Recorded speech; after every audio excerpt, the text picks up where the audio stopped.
بسم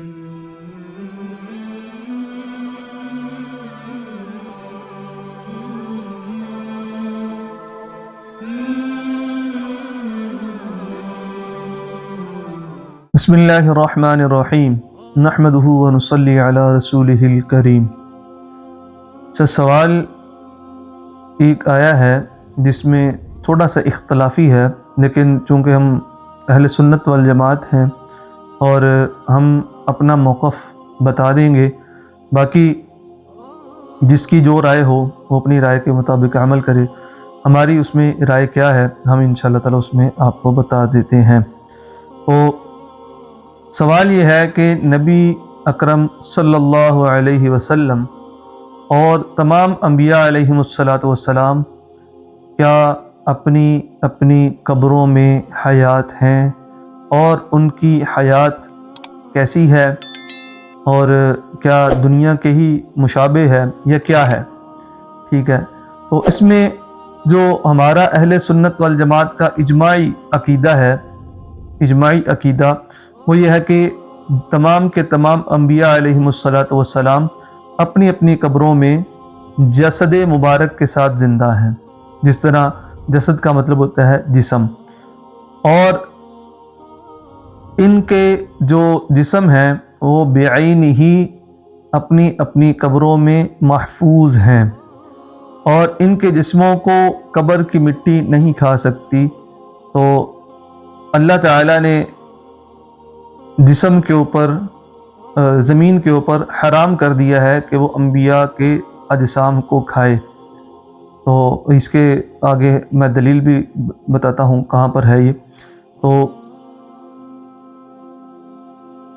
اور جو انبیاء علیہم السلام کا اس وقت مطلب کہ جب ان کی دنیا سے تشریف لے جانا ہوا، تو جو ان کا جسم تھا وہ ان جیسا تھا ویسے کا ویسا وہاں پر موجود ہے، اور ان کے جسم اطہر کو عالم برزخ میں حیات حاصل ہے، اور یہ حیات کا مطلب زندگی، اور یہ ان کی زندگی دنیاوی زندگی کے جیسی ہے، بلکہ ہم یوں کہہ دیں کہ بعض وجوہات میں وہ حیات دنیاوی سے مطلب زیادہ قوی ہے، زیادہ مضبوط ہے، لیکن شرعی احکام کے وہ مکلف نہیں ہے۔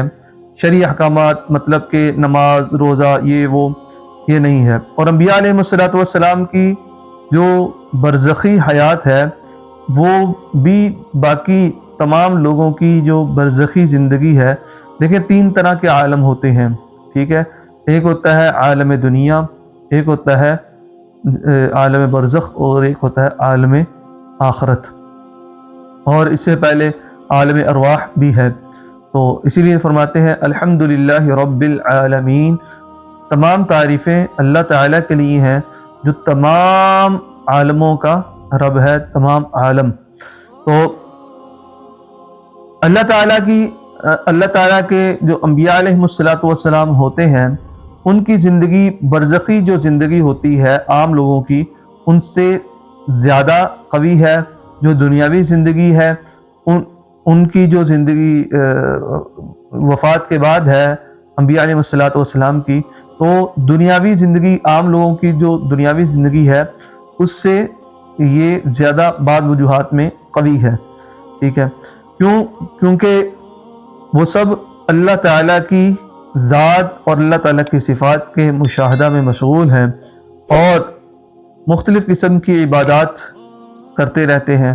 اللہ تعالیٰ نے جس عبادت میں لگا دیا وہ وہی کر رہے ہیں۔ جس طرح آگے میں ایک حدیث بیان کرتا ہوں، مسلم شریف کی ہے، کہ اس میں یہ بتایا گیا کہ حضور صلی اللہ علیہ وسلم جب واقعہ معراج میں گئے تو وہاں پر جاتے وقت فرمایا کہ میں ایک سرخ ٹیلے کے پاس سے گزرا، ریت کا ٹیلا، تو وہاں پر حضرت موسیٰ علیہ السلام کو میں نے دیکھا کہ وہ اپنی قبر اطہر میں نماز ادا فرما رہے ہیں۔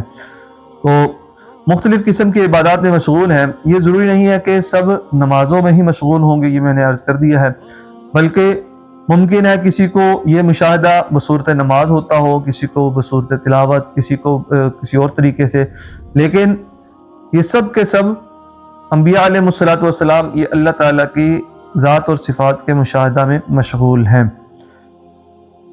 لیکن یہاں پر ایک بات اور واضح کرتا چلوں کہ عالم برزخ میں انبیاء علیہ الصلوۃ والسلام کی جو عبادات میں مشغولیت ہے یہ مکلف ہونے کی بنا پر نہیں ہے، بلکہ بلا مکلف صرف لذت حاصل کرنے کے لیے، تلذذ کے لیے ہے۔ جس طرح بھوک تو نہیں ہوتی بعض اوقات، یہ میں مثال دے رہا ہوں کہ انسان کو بھوک تو نہیں ہوتی لیکن ایسے یاد چلو چسکے کے لیے تھوڑا سا ہم کچھ کھا پی لیتے ہیں۔ اسی طریقے سے انبیاء علیہ الصلوۃ والسلام مکلف تو نہیں ہے، لیکن وہ ان کی طبیعت کے اندر چونکہ اللہ کی ذات اور صفات کا مشاہدہ ہے تو اس میں وہ اللہ کی عبادت کرتے ہوئے اپنی جو ہے نا زندگی کو مطلب کہ اللہ کی عبادت سے وہ لذت حاصل کر رہے ہوتے ہیں۔ جی، تو حضرت انس بن مالک رضی اللہ تعالیٰ عنہ سے مروی ہے کہ رسول اللہ صلی اللہ علیہ وسلم نے فرمایا کہ انبیاء علیہ الصلوۃ والسلام اپنی اپنی قبروں میں زندہ ہیں، نمازیں پڑھتے ہیں۔ یہ مسند البزار کی جو ہے حدیث نمبر ہے۔ تو آگے مسند ابی یعلا کی حدیث ہے عن ثابت رضی اللہ رحمہ اللہ عن انس رضی اللہ تعالی عنہ ان رسول اللہ صلی اللہ علیہ وسلم قال الانبیاء احیاء فی قبورہم یصلون۔ ٹھیک ہے، اسی طریقے سے حکم حسین سلیم اسد، یہ ایک شاید کتاب ہے، اس میں عن ثابت البنانی عن انس بن مالک رضی اللہ تعالی عنہ قال رسول اللہ صلی اللہ علیہ وسلم الانبیاء احیاء فی قبورہم یصلون۔ ٹھیک ہے، تو یہ سارے کے سارے وہ حدیثیں آئی جا رہی ہیں، اور جامع الصحیحین للسنن والمسانید، اور اسی طریقے سے علامہ سبکی رحمہ اللہ نے ایک حدیث کو نقل کیا ہے، اس کی سند کو نقل کرتے ہوئے فرمایا کہ یہ اس کے تمام راوی جو ہیں وہ ثقہ ہیں، اور اس کی سند کو صحیح قرار دیتے ہوئے انہوں نے اس سے استدلال کیا ہے۔ اسی طریقے سے محمد بن علی بن حرب، معاذ بن خالد، حماد بن سلمہ اور سلیمان تیمی، ثابت اور حضرت انس بن مالک رضی اللہ تعالیٰ عنہ فرماتے ہیں کہ رسول اللہ صلی اللہ علیہ وسلم نے ارشاد فرمایا کہ میں معراج کی رات میں حضرت موسیٰ علیہ السلام کے قریب سرخ ریت کے ٹیلے کے پاس پہنچا تو وہ اپنی قبر میں کھڑے نماز پڑھ رہے تھے۔ یہ میں نے ابھی آپ کو حدیث بیان کی ہے۔ ٹھیک ہے، تو یہ صحیح مسلم کی ایک حدیث ہے۔ تو میں موسیٰ علیہ السلام کی قبر کے پاس سے گزرا تو وہ اپنی قبر میں کھڑے ہو کر نماز ادا فرما رہے تھے۔ ٹھیک ہے، مسند احمد کے اندر بھی حدیث ہے، ٹھیک ہے جی، سنن نسائی کے اندر بھی حدیث ہے۔ تو یہ سارے کے سارے احادیث ہیں۔ اسی طریقے سے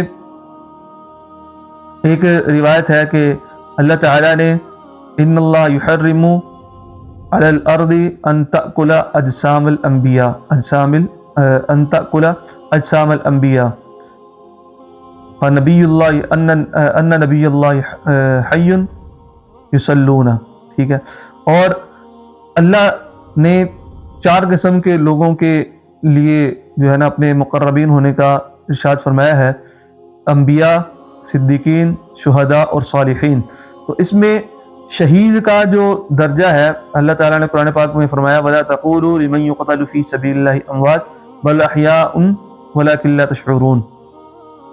ٹھیک ہے کہ انبیاء علیہ شہداء اپنی اپنی قبروں میں زندہ ہیں، شہداء کو تم مردہ نہ کہو، وَلَا تَقُولُوا لِمَنْ يُقْتَلُ فِي سَبِيلِ اللَّهِ أَمْوَاتٌ بَلْ أَحْيَاءٌ وَلَكِنْ لَا تَشْعُرُونَ۔ اس طرح کی آیت ہے قرآن پاک میں، 2 جگہ پر تقریباً میرے خیال میں آتی ہے۔ تو اس میں یہی فرمایا جا رہا ہے کہ تم جو ہے نا وہ شہیدوں کو مردہ مت کہو، جو اللہ کے راستے میں قتل کر دیے جائیں تو وہ زندہ ہوتے ہیں، اور یرزقون کا بھی لفظ آتا ہے کہ ان کو رزق دیا جاتا ہے۔ ٹھیک ہے، اور ان کی زندگی ایسی ہے کہ تم اس کی سمجھ نہیں رکھتے۔ تو بہرحال انبیاء علیہ الصلوۃ والسلام کی زندگی جو ہے وہ چونکہ وہ 2 سٹیپ اوپر ہے شہداء سے، تو ان کی جو زندگی ہے وہ بھی شہداء سے 2 سٹیپ اوپر والی ہے، وہ والی زندگی جو کہ حیات بعد الممات ہو۔ ٹھیک ہے جی، تو بہرحال ہمارا اہل سنت والجماعت کا موقف یہی ہے، اور اجماعی فتویٰ بھی یہی ہے، اور اجماعی موقف بھی یہی ہے کہ تمام کے تمام انبیاء اپنی اپنی قبروں میں زندہ ہیں، نماز پڑھتے ہیں، رزق ملتا ہے۔ اور ان کی زندگی کیسی ہے؟ تو اس کے لیے ہم قرآن پاک کی آیت جو ہے کہ وَلَٰكِن لَا تَشْعُرُونَ، تم کو اس کی سمجھ نہیں ہے، ہم اس کو اللہ کے ہی معاملہ سمجھتے ہیں۔ اور یہ ایک ایسا مسئلہ ہے جو حضور صلی اللہ علیہ وسلم کے زمانے سے ہی اختلافی چلا آ رہا ہے، لیکن ہر ایک کا اپنا اپنا موقف ہے۔ غالباً حضرت عائشہ رضی اللہ تعالیٰ عنہ حضرت عائشہ رضی اللہ تعالیٰ عنہ جو ہے نا وہ ان سے ایک روایت ہے کہ جی وہ کہتے ہیں کہ جی نبی علیہ الصلوۃ والسلام جو ہے نا اور تمام انبیاء یہ جو ہے نا ان کی مرنے کے بعد ان کی کوئی زندگی نہیں، لیکن یہ جو ہے نا یہ ان کا موقف ہے۔ باقی تمام صحابہ کرام اور بہت سارے جو ہے نا روایات اس پر دال ہیں کہ انبیاء اپنی اپنی قبروں میں زندہ ہوتے ہیں اور ان کی زندگی ہماری دنیاوی زندگی سے جو ہے نا وہ زیادہ قوی ہوتی ہے۔ امید ہے کہ جی آپ کو آج کی ویڈیو پسند آئی ہوگی۔ اگلی ویڈیو تک کے لیے ہمیں اجازت دیں، تب تک کے لیے السلام علیکم ورحمۃ اللہ وبرکاتہ۔